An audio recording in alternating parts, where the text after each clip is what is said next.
ധ്യാനം 16:12 എഴുതപ്പെട്ടിരിക്കുന്നു, മരുന്നോ ലേപനൌഷധമോ അല്ല, എല്ലാവരെയും സുഖപ്പെടുത്തുന്ന അങ്ങയുടെ വചനമാണ് അവരെ സുഖപ്പെടുത്തിയത്. Divine healer.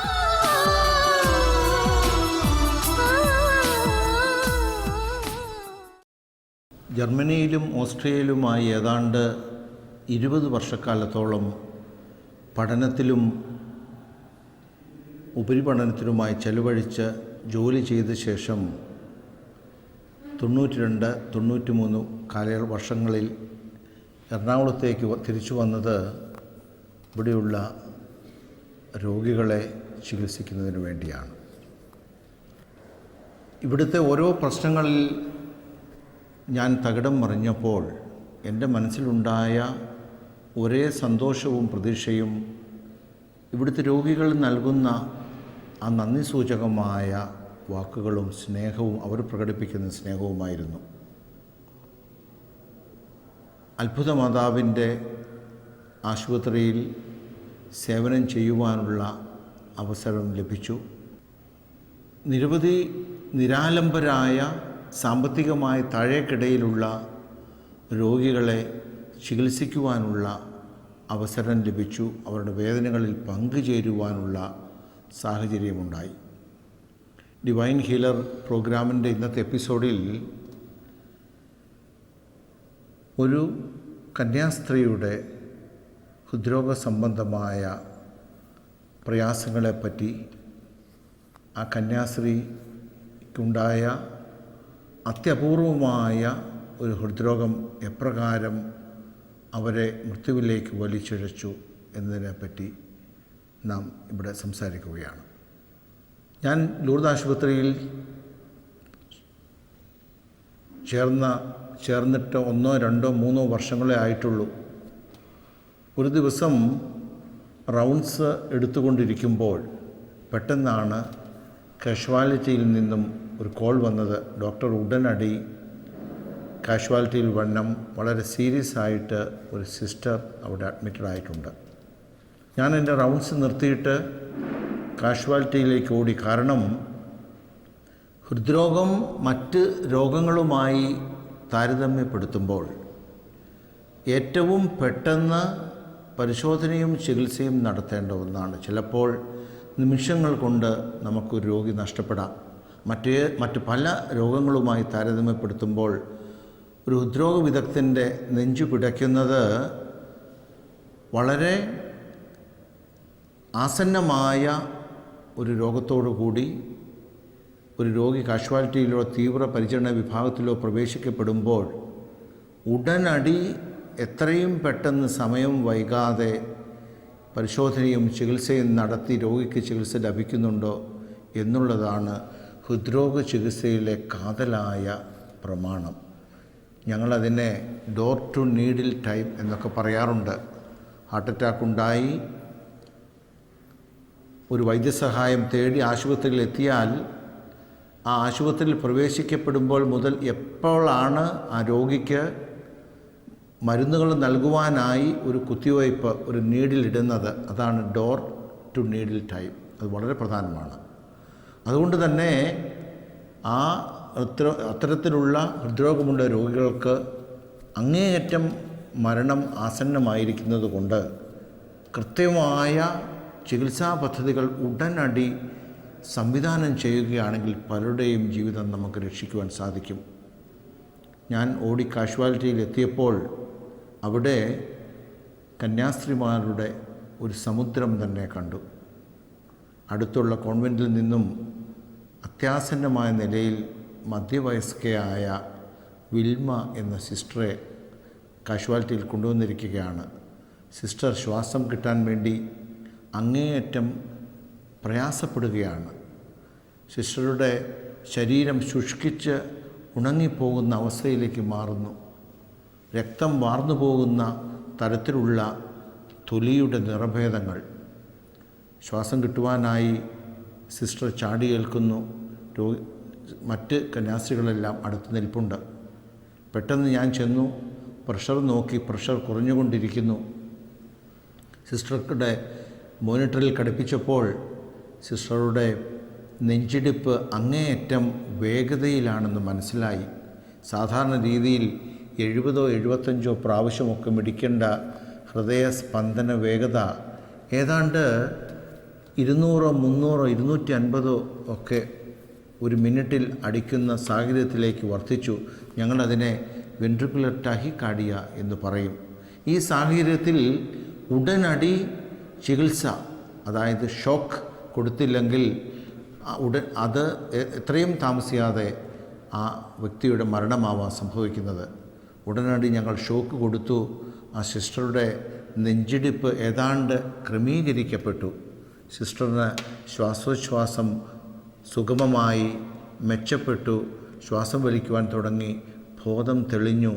അങ്ങേയറ്റം ഭയപ്പെട്ട ഒരു നിലയിലായിരുന്നു സിസ്റ്റർ വിൽമ. അടുത്തുണ്ടായിരുന്ന സുപ്പീരിയറും മറ്റ് സിസ്റ്റർമാരും എന്നോട് ചോദിച്ചു, ഡോക്ടറെ, കുറേ നാളുകളായി സിസ്റ്റർ കഷ്ടപ്പെടുകയാണ്. അങ്ങേയറ്റം ആരോഗ്യവതിയായിരുന്ന സിസ്റ്റർ ഏതാനും നാളുകളായിട്ട് ശ്വാസം വലിക്കുവാൻ പ്രയാസപ്പെടുന്നു, നിത്യേനുള്ള ജോലികൾ ചെയ്യുവാൻ പ്രയാസപ്പെടുന്നു. പള്ളിയിൽ വന്ന് കുർബാന കണ്ടിട്ട് തിരിച്ചു പോകുമ്പോൾ പോലും കൃത്യമായി നടന്നു പോകുവാനോ സ്റ്റെപ്സുകൾ കയറുവാനോ പറ്റാത്ത വിധം സിസ്റ്ററിൻ്റെ ആരോഗ്യനില അങ്ങേയറ്റം നഷ്ടപ്പെട്ടുകൊണ്ടിരിക്കുന്ന ഒരു സാഹചര്യമാണെന്ന് മനസ്സിലായി. ഞാൻ സിസ്റ്ററെ കാഷ്വാലിറ്റിയിൽ നിന്നും തീവ്ര പരിചരണ വിഭാഗത്തിലേക്ക് മാറ്റി. തൊട്ടടുത്തുള്ള സ്കൂളിലെ ഹെഡ് മിസ്ട്രസ് ആയിരുന്നു സിസ്റ്റർ. പ്രാഥമിക പരിശോധനയ്ക്ക് ശേഷം സിസ്റ്ററിന് വേണ്ട എല്ലാ എമർജൻസി മരുന്നുകളും നൽകി. സിസ്റ്റർ ഉണർന്നു, സജീവമായി ഭക്ഷണം കഴിക്കാൻ തുടങ്ങി. അതിനുശേഷം രോഗവിവരങ്ങളെപ്പറ്റി ഞാൻ ചോദിച്ചു. സിസ്റ്ററിൻ്റെ മറ്റു കാര്യങ്ങളെപ്പറ്റി സുപ്പീരിയർ എന്നോട് പിന്നീട് പറഞ്ഞു. വൈപ്പിൻകരയിലുള്ള ദമ്പതികളുടെ ഒരേ ഒരു മകൾ ദൈവത്തിൻ്റെ മണവാട്ടിയായി, കർത്താവിൻ്റെ മണവാട്ടിയായി സന്യാസ വസ്ത്രം സ്വീകരിച്ച് മഠത്തിൽ ചേർന്നു, പഠിച്ചു, ഹെഡ് മിസ്ട്രസ്സായി. അപ്പോഴാണ് ഇത്തരത്തിലുള്ള അങ്ങേയറ്റം മാരകമായ ഒരു രോഗം സിസ്റ്ററിനെ തേടിയെത്തിയത്. ഞാൻ വിവിധ തരത്തിലുള്ള പരിശോധനകൾ ചെയ്തു.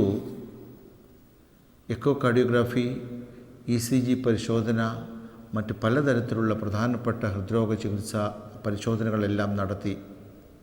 സിസ്റ്ററുടെ ഹൃദയത്തിൻ്റെ വലത്തെ കീഴറയും മേലറയും അങ്ങേയറ്റം വികസിച്ചിരിക്കുന്നു.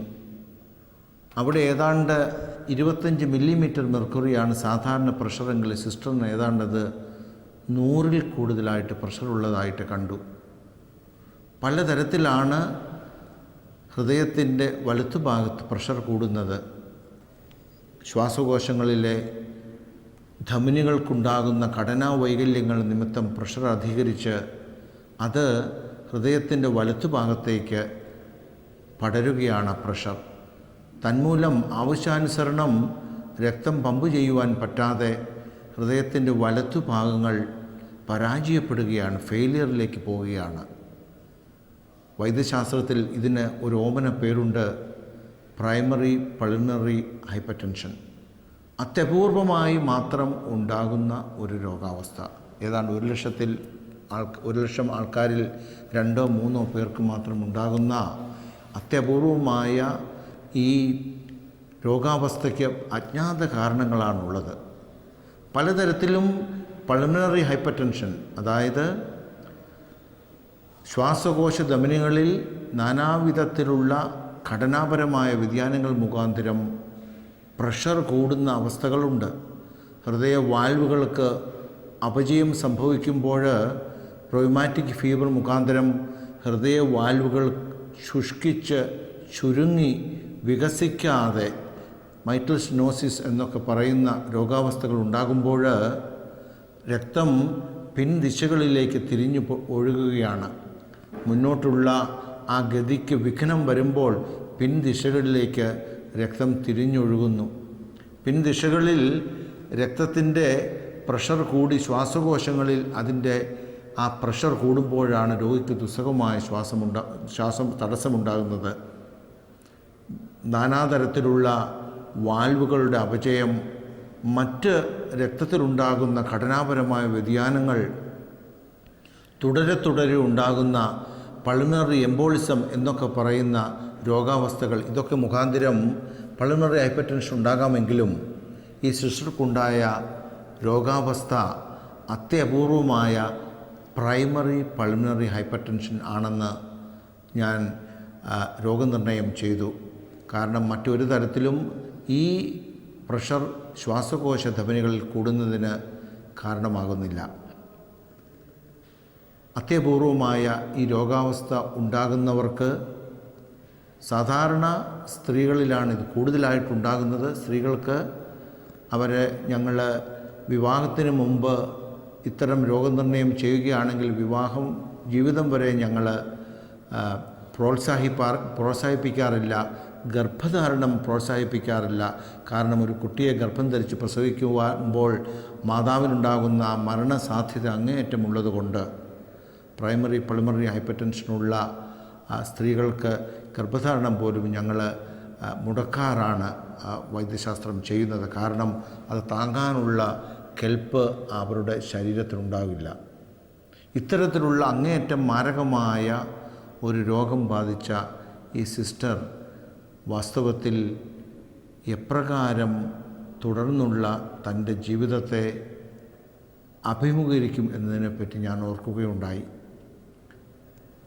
വിവിധ തരത്തിലുള്ള മരുന്നുകൾ ഏതെങ്കിലും തരത്തിൽ കൊടുത്തുകൊണ്ട് സിസ്റ്ററിൻ്റെ ജീവിതം മുന്നോട്ട് കൊണ്ടുപോകാൻ, അനായാസം മുന്നോട്ട് കൊണ്ടുപോകാനുള്ള എല്ലാ ശ്രമങ്ങളും ഞാൻ നടത്തി. വൈദ്യശാസ്ത്ര രംഗത്ത് നിന്ന് സുലഭമായിട്ടുള്ള പലതരത്തിലുള്ള ഔഷധങ്ങൾ നൽകി നോക്കി. പ്രൈമറി പൾമണറി ഹൈപ്പർടെൻഷൻ എന്ന് പറയുന്ന അത്യപൂർവമായ ഈ രോഗാവസ്ഥയ്ക്ക് വാസ്തവത്തിൽ വൈദ്യശാസ്ത്രത്തിൽ കൃത്യമായ ഔഷധങ്ങൾ ഇല്ല എന്ന് തന്നെ ഉള്ളതാണ് വാസ്തവം. ഇത്തരത്തിലുള്ള രോഗങ്ങൾ ഉള്ളവർ സാവധാനം മരണത്തിന് കീഴ്പ്പെട്ടുകൊണ്ടിരിക്കുകയാണ്. അജ്ഞാത കാരണങ്ങളാൽ ശ്വാസകോശത്തിൻ്റെ പാർശ്വഭാഗത്തുള്ള ധമനികൾ ഒന്നൊന്നായി ശുഷ്കിച്ച് അതിൻ്റെ ഉൾവ്യാസം കുറഞ്ഞ് ആ രക്തമടങ്ങുന്ന ആ ധമനികളിലെ ആ പ്രഷർ കൂടുതലുണ്ടാകുന്ന ആ സ്ഥിതിവിശേഷം ശ്വാസധമനികളിലേക്ക് രക്തം നൽകുന്ന വലത്തെ കീഴറയിലേക്ക് വരികയാണ്. വലത്തെ കീഴറ ഈ വർദ്ധിച്ച മർദ്ദത്തെ അഭിമുഖീകരിക്കുവാൻ പറ്റാതെ അതിൻ്റെ ഭിത്തികൾക്ക് കട്ടികൂടി വികസിച്ച് അതിൻ്റെ സങ്കോചനശേഷി സാവകാശം ക്ഷയിക്കുകയാണ് ഉണ്ടാകുന്നത്. അതിനുശേഷം അത് വലത്തെ മേലറയിലേക്കും മറ്റ് ധമനികളിലേക്കും ഈ പ്രഷർ വ്യാപിക്കുന്നു. സാവധാനം കരളും അതിനോടനുബന്ധമായ മറ്റ് അവയവങ്ങളും വിങ്ങി വീർക്കുന്നു. അങ്ങേയറ്റം മാരകമായ ഒരു പ്രതിഭാസം. സിസ്റ്റർക്ക് സാധാരണ തരത്തിലുള്ള ജീവിത ആവശ്യത്തിനുള്ള കാര്യങ്ങൾ ചെയ്യുവാൻ പോലും പറ്റാത്ത സ്ഥിതിയിലേക്ക് മാറുകയാണ്. ഞാൻ പൾമണറി പ്രഷർ, ശ്വാസകോശത്തിലെ പ്രഷർ കുറയുന്നതിന് ഉപയുക്തമായ സുലഭമായിട്ടുള്ള മരുന്നുകളൊക്കെ കൊടുത്തു. പരിമിതമായ ഫലം മാത്രം കിട്ടി. കൃത്യ കാലയളവിൽ സിസ്റ്റർ പരിശോധനയ്ക്ക് വരുമായിരുന്നു. സിസ്റ്ററെ ഞാൻ കോൺവെൻറ്റിൽ പോയി കാണുമായിരുന്നു. അപ്പോഴെല്ലാം സിസ്റ്റർ മരണത്തെപ്പറ്റിയും മറ്റ് പ്രയാസങ്ങളെപ്പറ്റിയും എന്നോട് സംസാരിക്കുമായിരുന്നു. കൃത്യമായി പരിശോധനയ്ക്ക് വന്നുകൊണ്ടിരുന്ന സിസ്റ്റർ സാവധാനം വരുവാൻ പറ്റാതായി.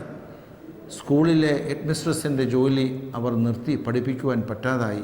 സ്കൂൾ വരാന്തയിലൂടെ നടന്ന് കുട്ടികളുമായൊക്കെ ചങ്ങാത്തം പറഞ്ഞ് നടത്തിയിരുന്ന ആ സിസ്റ്റർ കാലക്രമേണ ആ ജോലി രാജിവെച്ച് ആ ജോലി ചെയ്യുവാൻ പറ്റാതെ കോൺവെൻറ്റിലെ തൻ്റെ മുറിയിൽ ഒതുങ്ങിക്കൂടി. കുറേ നാളുകളായി സിസ്റ്ററെ കാണാൻ പറ്റാതിരുന്നപ്പോൾ ഞാൻ തൊട്ടടുത്തുള്ള കോൺവെൻറ്റിൽ പോയി സിസ്റ്റർ വിൽമയെ കണ്ടു.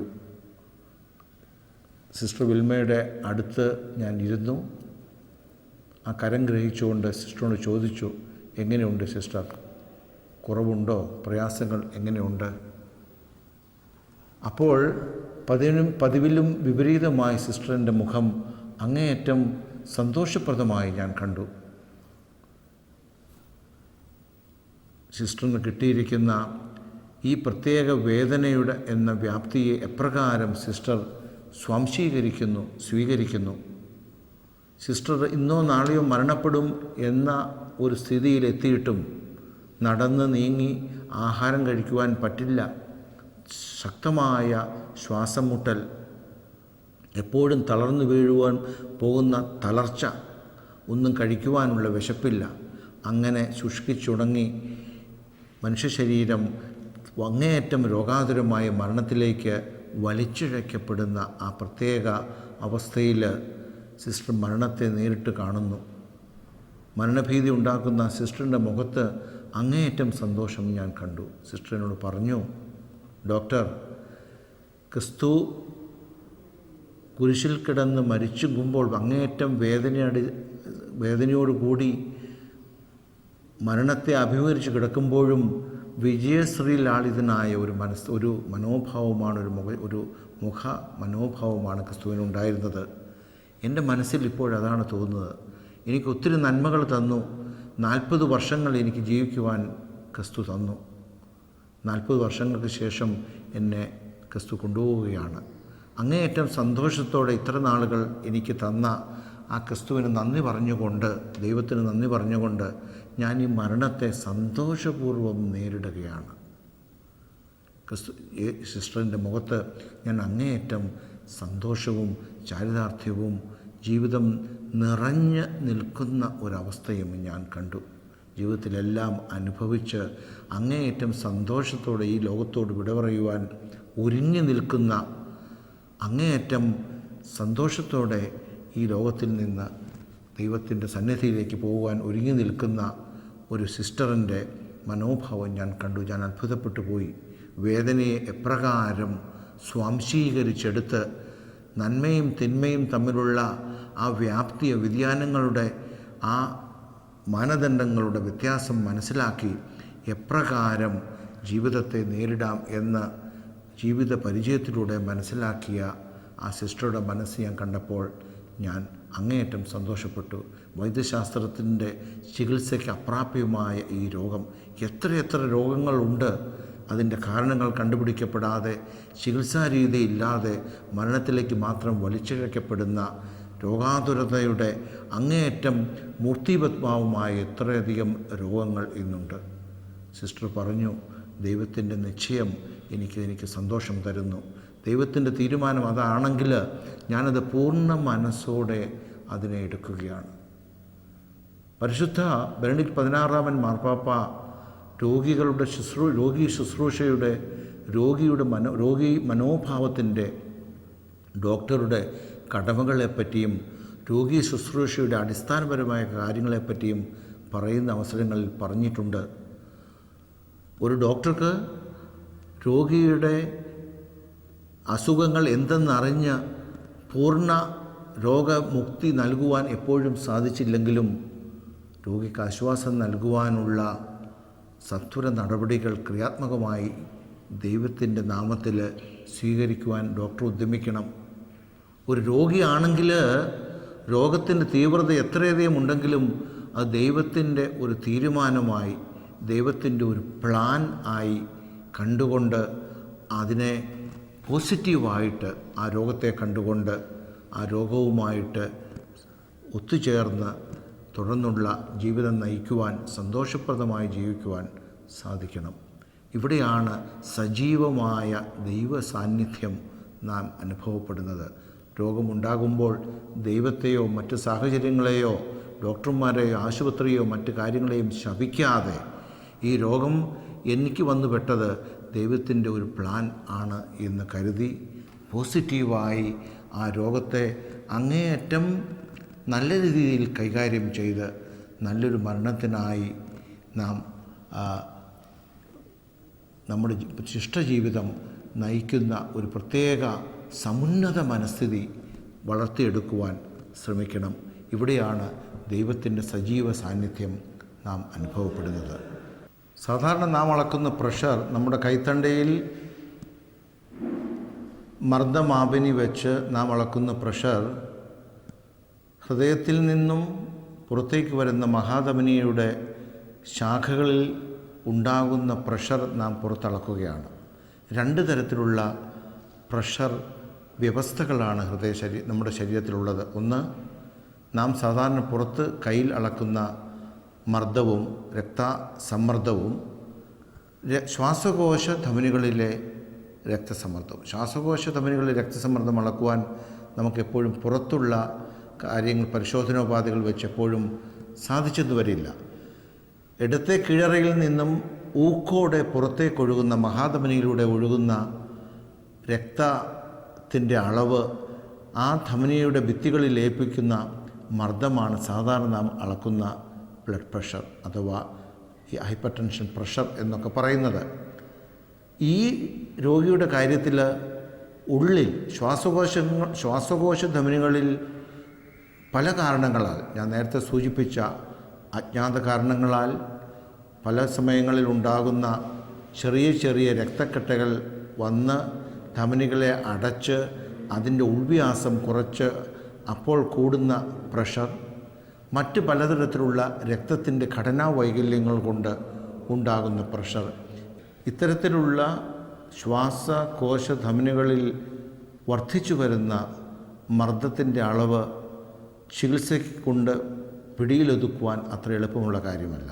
നേരെ മറിച്ച് നാം സാധാരണ അളക്കുന്ന, നമ്മുടെ കൈത്തണ്ടയിൽ അളക്കുന്ന ബ്ലഡ് പ്രഷർ, BP, പലതരത്തിലുള്ള മരുന്നുകൾ കൊണ്ട് നമുക്ക് ക്രമീകരിക്കുവാനും നിയന്ത്രിക്കുവാനും സാധിക്കും. ശ്വാസകോശ ധമനികളിൽ അജ്ഞാത കാരണങ്ങളാൽ ഉണ്ടാകുന്ന ഈ പ്രഷറിൻ്റെ വർധനവ് ഇതിനെ ക്രമീകരിക്കുവാനുള്ള, നിയന്ത്രിക്കുവാനുള്ള സവിശേഷ മരുന്നുകൾ ഇന്ന് വൈദ്യശാസ്ത്രത്തിൽ അത്ര സുലഭമല്ല. ചില മരുന്നുകളൊക്കെ പരീക്ഷണാർത്ഥം പ്രയോഗിച്ച് നോക്കിയിട്ടുണ്ടെങ്കിലും അതിനൊന്നും കറയത്തക്ക പ്രയോജനം ലഭിച്ചതായി കാണുന്നില്ല.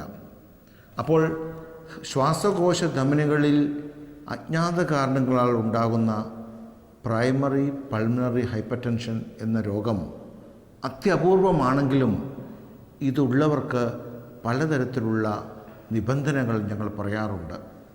സ്ത്രീകളാണെങ്കിൽ മറ്റ് പലതരത്തിലുള്ള വൈവാഹിക ജീവിതം, ഗർഭധാരണം, ഇതൊക്കെ അസാധ്യമാണ്. കഠിനമായിട്ടുള്ള ജോലി ചെയ്യുവാൻ സാധിക്കില്ല. പുരുഷന്മാരിലും ഇത് അപൂർവമായിട്ട് വരാറുള്ളൂ. ഈ കാര്യങ്ങളാൽ പലതരത്തിലുള്ള ഔഷധങ്ങൾ ഇതിനെ പരീക്ഷിച്ച് നോക്കിയിട്ടുണ്ടെങ്കിലും സാധാരണ രോഗികൾ കാലക്രമേണ ഈ പ്രഷറിൻ്റെ ആധിക്യം വർദ്ധിച്ച് രോഗശയ്യയിൽ അടിപ്പെടുകയാണ് ഉണ്ടാകുന്നത്. പ്രൈമറി പൾമണറി ഹൈപ്പർ ടെൻഷൻ ബാധിച്ച രോഗികൾ അധികം നാൾ ജീവിച്ചിരിക്കില്ല എന്നുള്ളതാണ് വാസ്തവം. ഒരു പ്രാവശ്യം ഈ രോഗനിർണയം ചെയ്താൽ ഏതാണ്ട് വർഷങ്ങൾക്കകം, അതായത് ഈ പ്രഷർ നാനാവിധ കാരണങ്ങളാൽ ശ്വാസകോശ ധമനിയിൽ ഉണ്ടായി കാലക്രമേണ അത് കൂടുതലായി ഈ പ്രഷർ കൂടി വരുന്ന ഒരു പ്രത്യേക പരിധിയിൽ കൂടുന്ന അവസ്ഥയിലാണ് രോഗിക്ക് ദുസ്സഹമായ രോഗലക്ഷണങ്ങൾ ഉണ്ടാകുന്നത്. ശ്വാസം മുട്ടൽ, തലകറക്കം, ഒന്നും പ്രത്യേകിച്ച് ചെയ്യുവാനുള്ള ശേഷിക്കുറവ്, ഇങ്ങനെയുള്ള പല പ്രശ്നങ്ങൾ ഉണ്ടായി തുടങ്ങുമ്പോൾ രോഗം അതിൻ്റെ മൂർധന്യാവസ്ഥയിൽ എത്തിക്കഴിഞ്ഞു. ഈ സാഹചര്യത്തിൽ ഇതിനെ സമുചിതമായി ചികിത്സിച്ച് പിടിയിലൊതുക്കുവാനുള്ള ചികിത്സാ തത്വങ്ങൾ വാസ്തവത്തിൽ വൈദ്യശാസ്ത്രത്തിൽ ഇല്ല എന്ന് തന്നെ പറയേണ്ടിയിരിക്കുന്നു. സിസ്റ്റർ വിൽമയെ ബാധിച്ചിട്ടുള്ള പ്രൈമറി പൾമണറി ഹൈപ്പർ ടെൻഷൻ സാവധാനം ആ സിസ്റ്ററെ മരണത്തിലേക്ക് വലിച്ചിഴക്കുകയാണ് ഉണ്ടായത്. അത് വൈദ്യശാസ്ത്രത്തിന് തന്നെ ഒരു വെല്ലുവിളിയാകത്തക്ക രീതിയിൽ ഈ രോഗം ഇന്നും യാതൊരു തരത്തിലുള്ള ചികിത്സയും കൊണ്ട് ചികിത്സിക്കപ്പെടാത്ത രീതിയിൽ ഈ രോഗം ഇന്നും നാം അപൂർവമായി കണ്ടുവരുന്നു. ഡിവൈൻ ഹീലർ പ്രോഗ്രാമിൻ്റെ ഇന്നത്തെ എപ്പിസോഡ് ഇവിടെ പൂർണ്ണമാകുന്നു. ഹൃദ്രോഗ സംബന്ധമായ നിങ്ങളുടെ എല്ലാ സംശയങ്ങളും ചോദ്യങ്ങളും മടിക്കാതെ ഞങ്ങൾക്ക് അയച്ചു തരിക.